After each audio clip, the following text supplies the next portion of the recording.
Commission in Swaziland.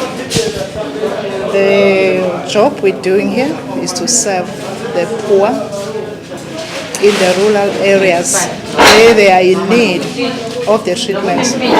They are very, very sick here. So others, they don't have money to go to hospitals.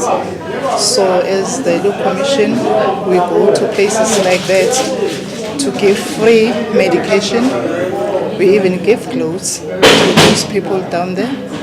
So they are so pleased to have the commission around here in Swaziland. We are happy to, as Swazis, to work with the Loop Commission team, serving our poor people, treating them, because this illness, the HIV, is highly in Swaziland. So the Loop Commission is treating, helping them to get their medication.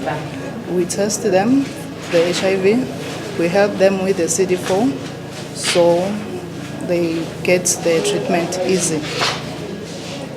The Loop Commission here in Swaziland, I think they are doing a very, very great job, because I am with them too. I see the work they are doing. Even the communities, they are so pleased. They come in numbers to get the treatment. And sometimes we hear them saying they get the best treatment from the American doctors. We are so happy. They appreciate everything that is done by the Loop Commission.